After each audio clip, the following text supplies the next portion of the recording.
प्रभु तव मूर्ति विनोदकारी, पलपन विसरे नहीं जो विसारी। जुगल चरण सोल चिन्ह जेह, नजर समीपे रहो हमारी एह। श्री हरि कृष्ण महाराज नी जय, घनश्याम महाराज नी जय। Supreme Entity, Bhagwan Swaminarayan, our beloved Pujapad Guruji, and all of you devotees who are viewing this Katha, my humble Jai Swaminarayan.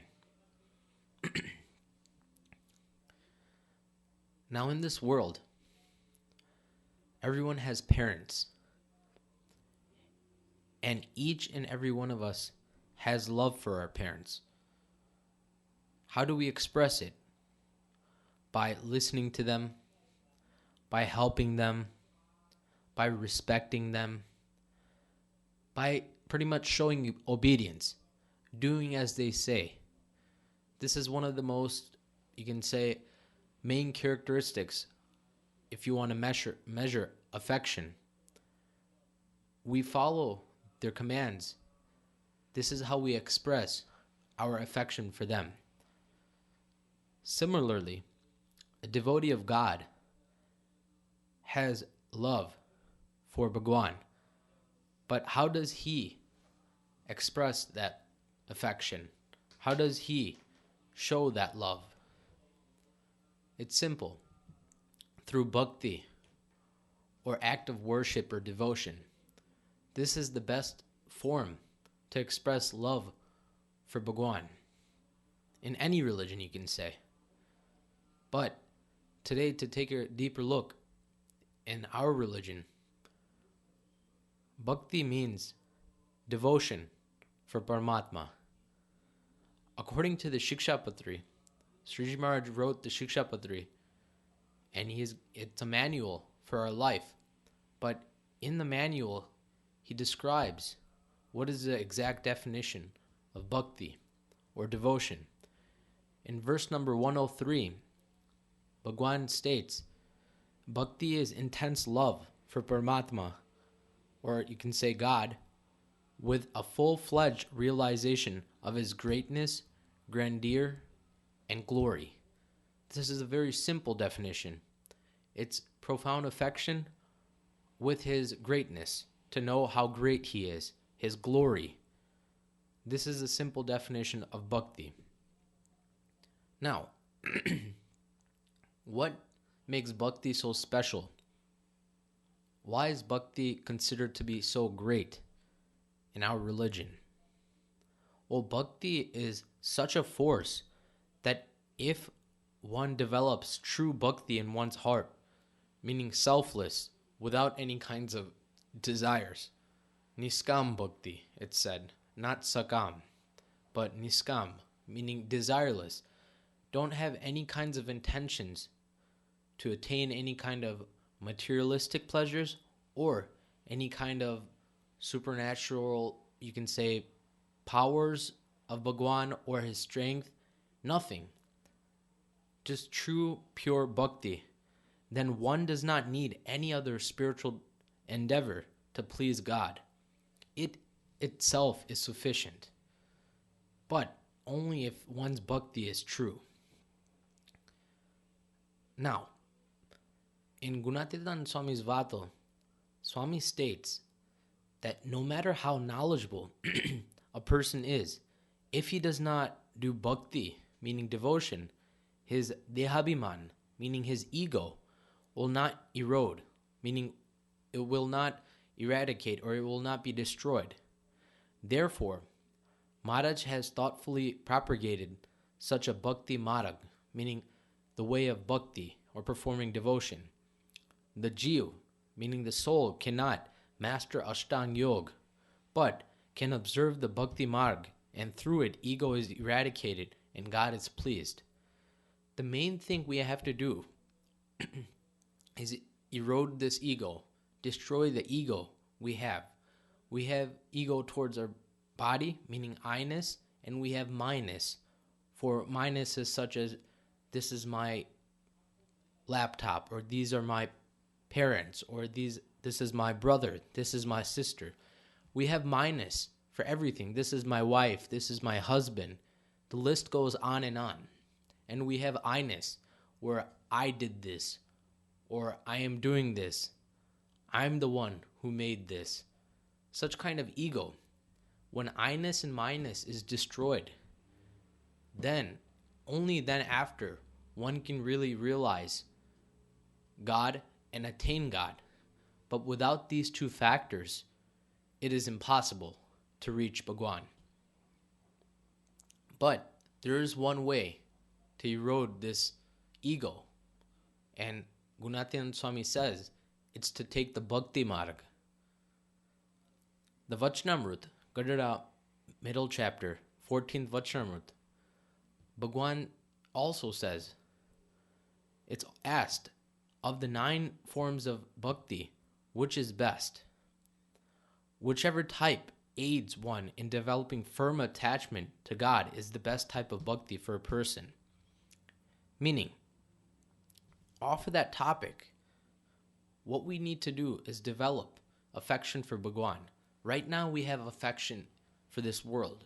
Right now we have affection for the people in this world.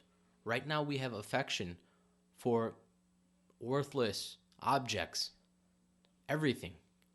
But when we destroy that affection and we transfer it, or you can say, or if we just turn another 180 degrees and turn that force of affection towards God, then there's nothing else left to do. After countless millions and millions of lives, we've been traveling in this cycle of life and death. But it never occurs in our mind that there's bliss beyond this world.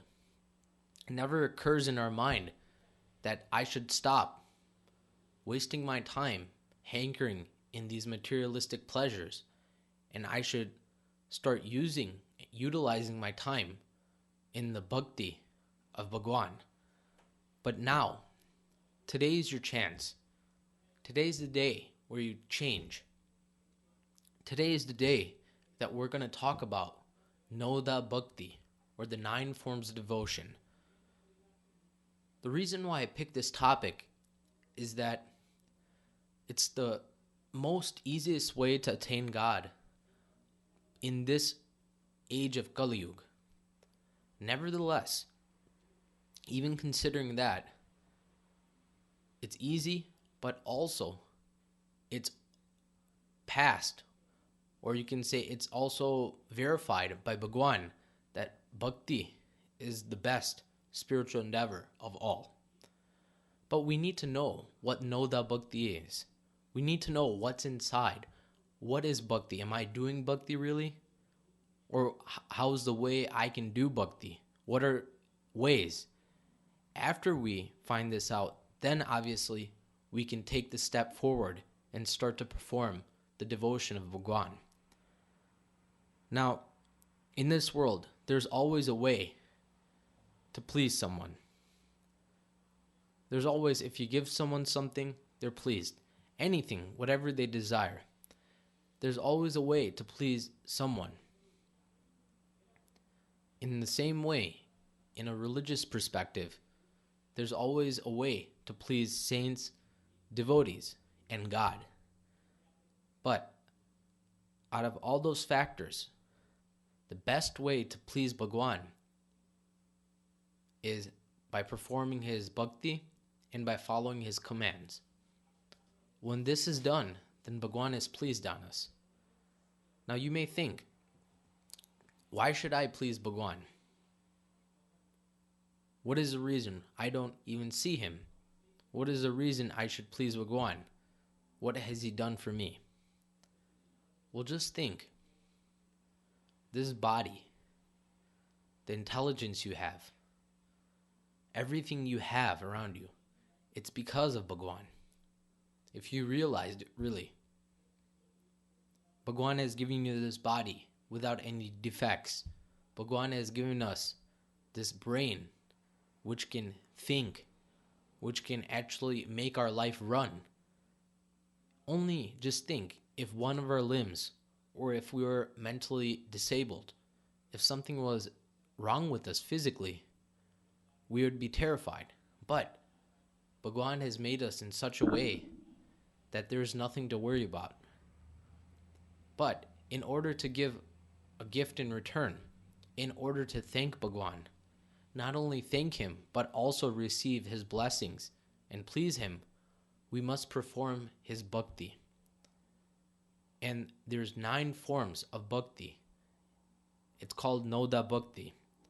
So, I'm going to first name the first 9, and then we're going to talk about each one and dissect what it exactly is, how one should perform it, and what's an easy technique to use it in your day-to-day life. So first of all, naming them, the 9 forms of devotion: Shravanam, Kirtanam, Vishnoho, Smaranam, Pad Sevanam, Archanam, Vandanam, Dasyam, Sakhyam, Atmanivedanam. These are the 9 forms of devotion listed. This is in the language of Sanskrit, but I'm going to translate it for you, and I'm going to tell you what each one is and how we can utilize it. So first and foremost, Shravanam. Shravanam means listening to Paramatma's name, divine leelas, glory, and redemptive virtues, or attributes, you can say. Meaning, we use the sense of our ears for this type of devotion. Nothing else is needed. All we do is we listen. But what do we listen to? Well, by listening to Bhagwan's name. Dun is one form. By also listening to Kathavarta, or divine discourses delivered by prominent saints. Divine Leela Charitras, meaning life stories of Bhagwan when he descended from Akshardham 230 years ago. He performed many divine charitras. We can listen to them. This is called Shravanam Bhakti. By listening to his glory, his redemptive attributes, how great he is, his grandeur, his glory, meaning he is the creator, destroyer, and sustainer of the cosmos, of the universe, of the universes. Such a great God I have met. Such a great God is in front of me. He is divine, nirgun, nirdos. He has no kinds of flaws. These are all redemptive virtues that Bhagwan possesses. By listening to them through Kathavarta, discourses, is called Shravanam Bhakti. Now, out of the 9 types of bhakti, you may say that this is probably the easiest. Well, you're right. It is the easiest because you're listening only. But it's also difficult too. Why? Because it just doesn't end by listening. After listening to such kinds of words, such kinds of attributes of Bhagwan, such kinds of charitras, whatever moral is given from that, whatever kind of lesson is extracted from each and every story must be put into your day-to-day life. Meaning you must practically use this knowledge in order for it to really affect your life.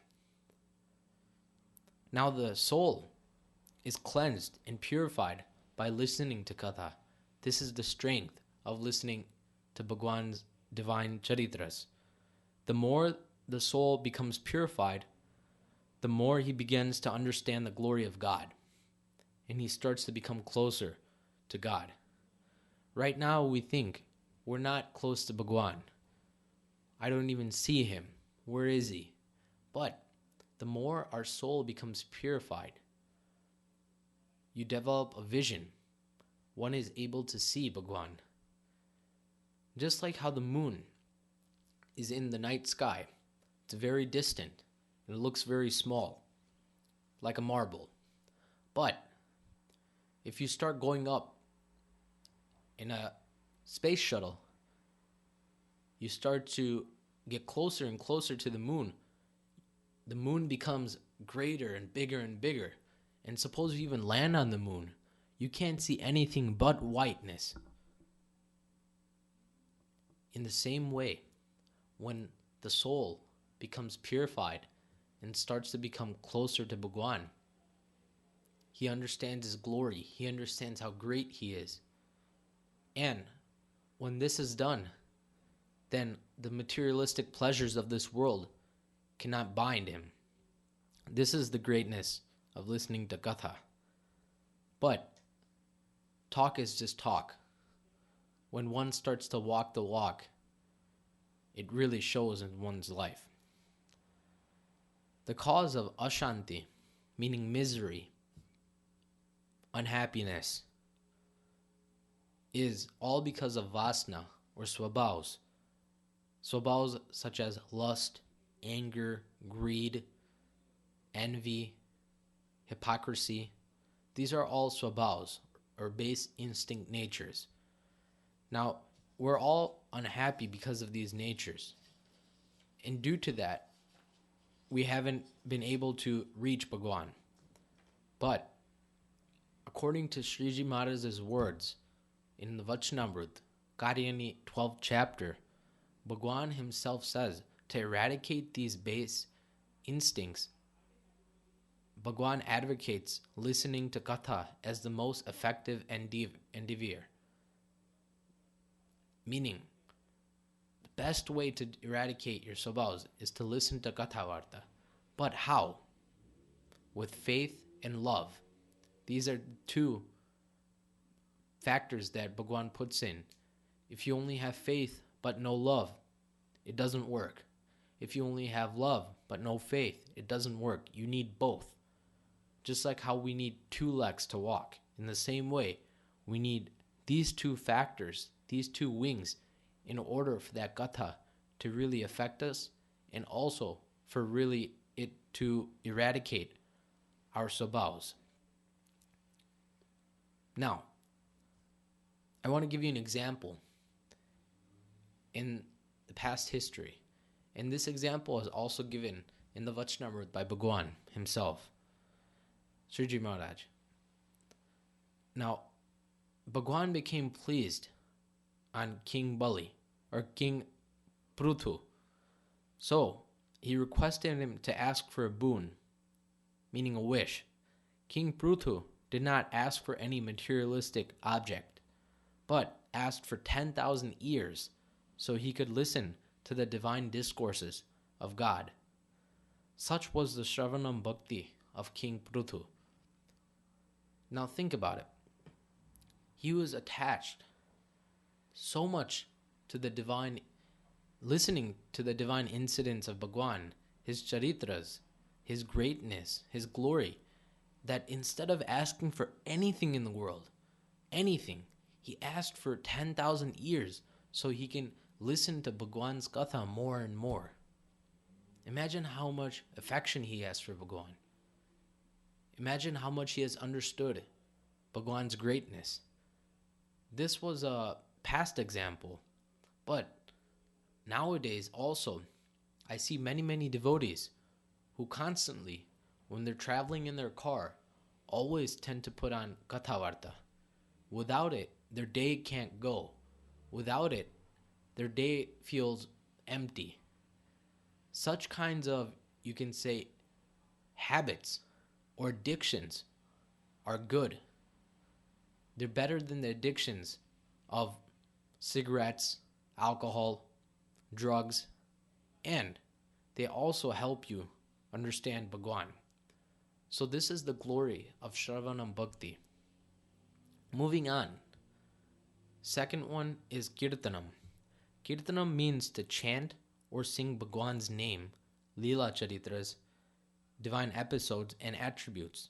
Also to sing devotional poetry which describe the glorified Bhagwan's attire, ornaments, divine persona, or his supreme glory and greatness.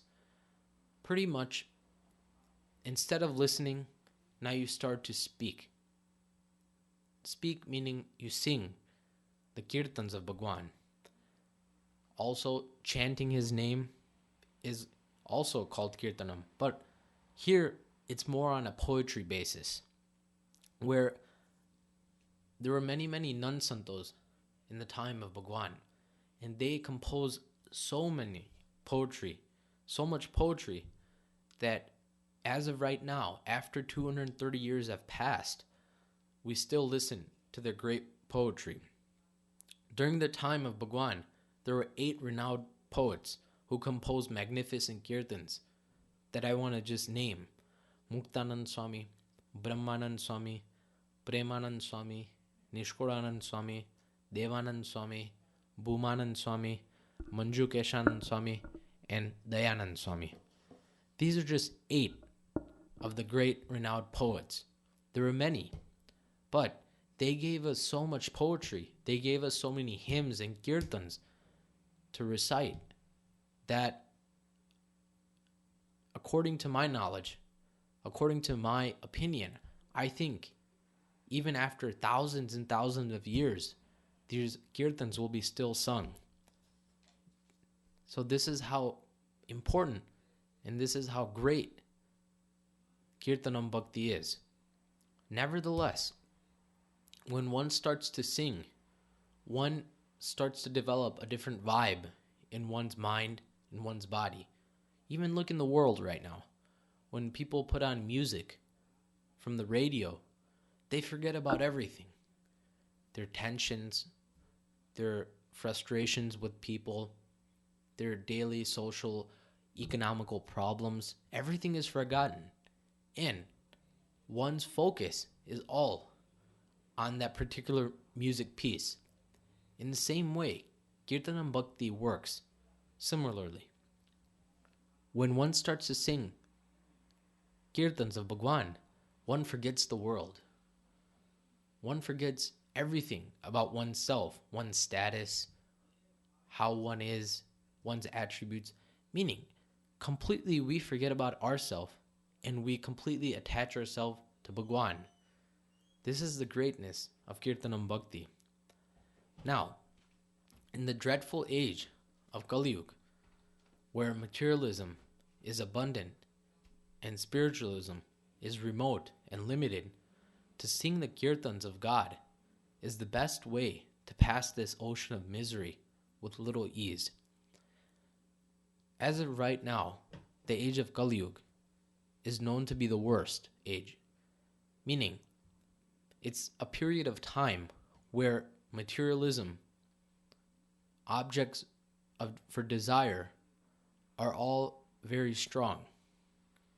But to easily float across this ocean, if one starts to perform and starts to sing the hymns of Bhagwan, one can easily float across this ocean of misery. So, saying this, Kirtanam Bhakti is one of the best ways not only to please Bhagwan, but is also an easy path to attain God.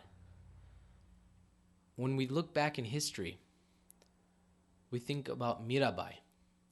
About 500 years ago, a staunch devotee of Krishna Bhagwan, a female devotee named Mirabai, had descended.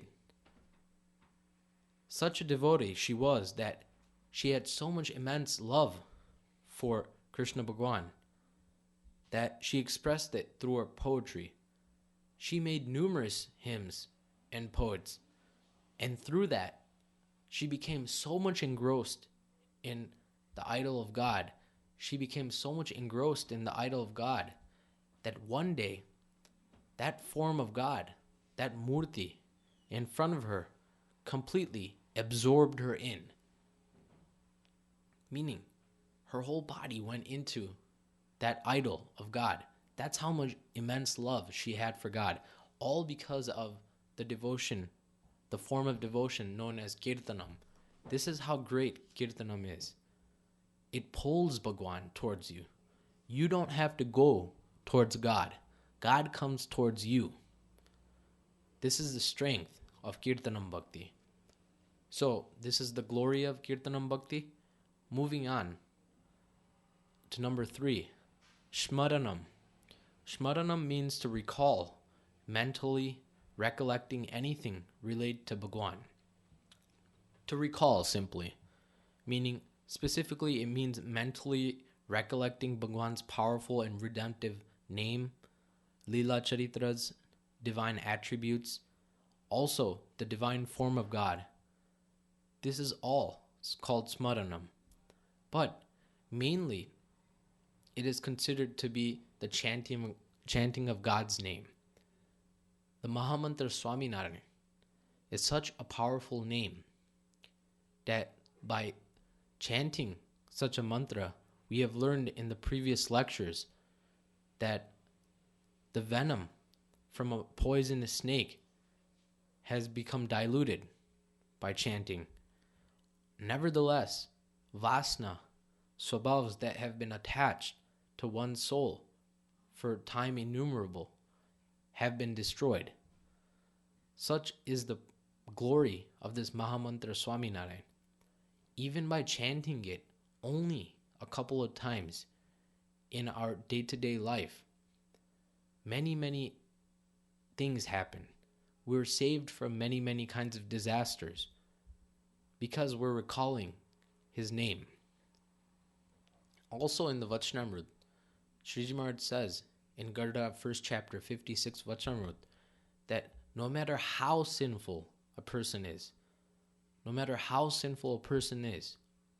at the end of his time, at the end of his deathbed, if he remembers or if he chants just one time the name Swaminarayan, if he remembers the name Swaminarayan just once, then he would automatically go to Akshardham, no matter how sinful a person is. Just imagine the glory of his name, just once. So, as of right now, we're in a bonus. Why? Because we chant the name not only one time in a day, we chant the name, you can say hundreds and thousands of times. So, there's no doubt, there should be no doubt in our mind that we will also attain the divine abode of Bhagwan. But now there's 5 parts or 5 ways one can perform this Smaranam Bhakti. In the Bhagavatam, it is stated, number 1, recalling Bhagwan's name, as we just talked about. Number 2, recalling and the awareness of Bhagwan's divine attributes, how great Bhagwan is. He is Nirgun, he is Nirdos, he is free from all blemishes. Such kinds of divine attributes, recalling them, is also considered Smaranam Bhakti. By remembering Bhagwan's Leela Charitras, this is also considered. Number 4, meditation of Bhagwan's form. You're remembering Bhagwan not only through chanting his name, but his divine form. And number 5, unbroken mental rapport with Bhagwan, meaning an unbroken, constant communication with Bhagwan. This is also considered to be Smaranam Bhakti. These are the 5 ways one can perform this devotion. But I'm reminded of a great Rishi who he was by this form of devotion. Now, his name is Valmiki Rishi, but before he became this sage, before he became spiritually great, he was a very bad and evil person. He did many sinful acts in his life. But one day, when he met Naradji, and when Naradji gave Valmiki Rishi the name Ram, through chanting his name, he became spiritually purified, and through that, he became a great sage known by Valmiki Rishi. This is the greatness of Smaranam Bhakti. And through that, a person can also become purified. There is still 6 more types of devotion that we still have to adhere to. But as of right now, we'll end this with Smaranam Bhakti. Jai Swaminarayan. Sri Patim Sridharam Sarvadevishwaram Bhaktidaram Vasudevam Hare Madhavam Kesavam Kamadam Karanam Sri Swaminarayanam Neelakantham Bhaje Hari